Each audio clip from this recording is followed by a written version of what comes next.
Take a moment to appreciate all of these awesome sculptures and art exhibits. Quite beautiful, right? I thought so too.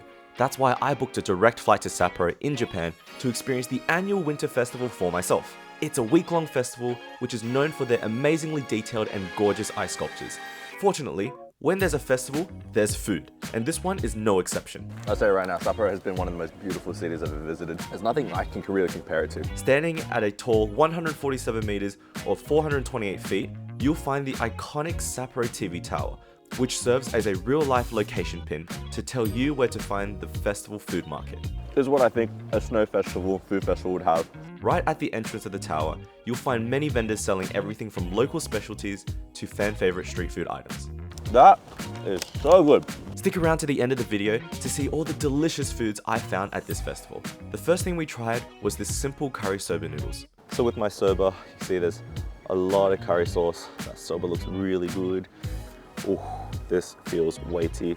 It has all that good Japanese smell.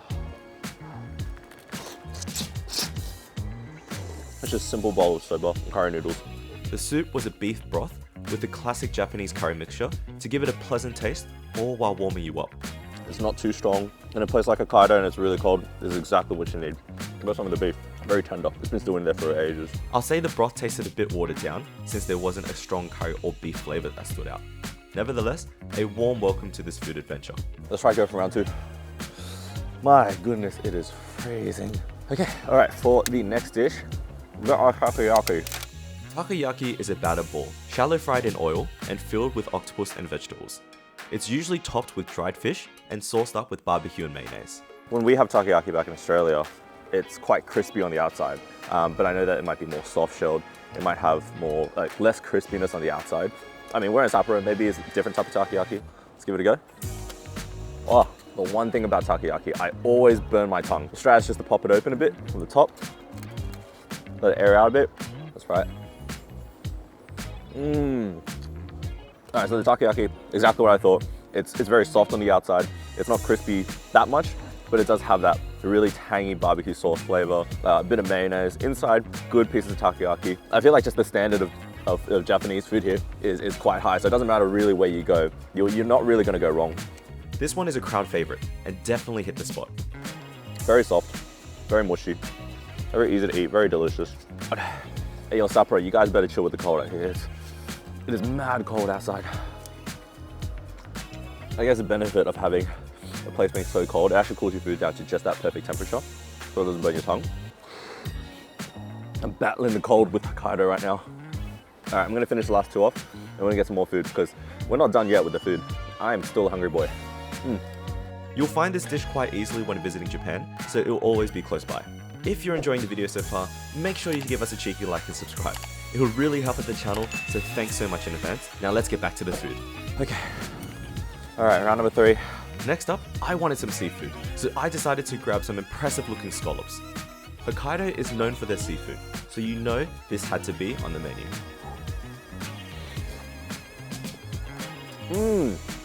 Oh, these are big boy bites. One of the reasons this one stood out was because they were cooked using Hokkaido butter. Hokkaido cows are fed a special diet, and the butter is churned for a longer period of time. It has this very distinct taste to it. This gives it a creamier and more flavorful experience than regular butter. At the same time, you can tell exactly when you had Hokkaido butter. All right, let's give the next one a go. Oh. Next up were the pork and beef skewers. Round four. Back for round four, and we got these skewers. The pork skewers was decent. Meat is very tender. The fat has been running well. There's not a lot of fat content in this. I still taste the lean meat of the pork, which is honestly not bad. Not everything has to be melt in your mouth. I would say that it needs to be a bit hotter. Then put it on the grill for a bit, but it is well salted, so I'll give them that. At least the flavor's there, texture's good. I think it's a pretty solid piece of pork. There's some good pork. I'm gonna leave some of the pork. I'm gonna try the rest of the skewer, which is the beef. Came from the same place. Let's give this one a go. Oh, okay. Oh, fuck, this is good. Yeah, the beef skewer is much better than this pork. That's all I'll say. It's mostly lean meat, but the flavor of the lean meat just keeps coming out. So it's not dry or tough or anything. There's a bit of fat in the middle to keep it juicy and moist. Damn, I would pay so much for this again. The pork skewers was decent and nothing too special to write home about. However, the beef skewers were the better of the two. Both of these skewers were quite decent and average. I preferred the beef just a little bit more, since it had more flavor come out with every bite. We'll finish these two. We'll get maybe one more dish or maybe one more thing in there and we'll call it. I don't know if it's the last rotation I'll do, but definitely think about it after I eat it. So what I got now is the zangi. Now zangi in Sapporo and Hokkaido is actually just chicken karage. The main difference between zangi and karage is that with zangi, the chicken pieces are actually marinated prior to cooking. Let's give the zangi a go. Oh yeah. Oh my god. The chicken pieces were coated in a super crunchy batter, and inside, you'll find the juicy and extremely flavorful chicken inside. That chicken is juicy, it's oily, it's fatty, it's crispy. That's the main thing. The outside has a really good crunch to it. A small variation of the same dish, which turns out to be a Hokkaido specialty. Zangi will definitely be one of the recommendations for those who haven't tried it yet. That chicken was really good. I would highly recommend anyone who hasn't tried zangi. It is a little bit different, as in there's more crunch to it than karage chicken, as I remember, but it's really well seasoned and it's phenomenal. Like Japanese chicken here, I went to convenience stores and had it.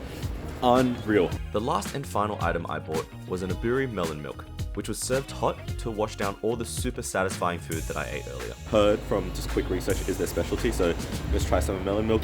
I feel like they just bought it out of a carton and then they just poured it in and made it warm, but we'll see what's up. A very satisfying way to finish up all the delicacies that we just devoured. Melon here in Japan is amazing. It's so sweet, it's so yum.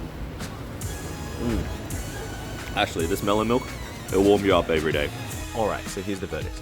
If you do decide to come and visit, I highly recommend the zangi and the scallops. The zangi had such an immense flavor bomb in your mouth, and the scallops were cooked in Hokkaido butter, which is something everyone should try. There's nothing that I can compare Hokkaido dairy products to, so you really have to try it for yourself if you get a chance. And guys, that's a wrap. Make sure to subscribe to stay updated on all my food adventures, and there's plenty more where that came from.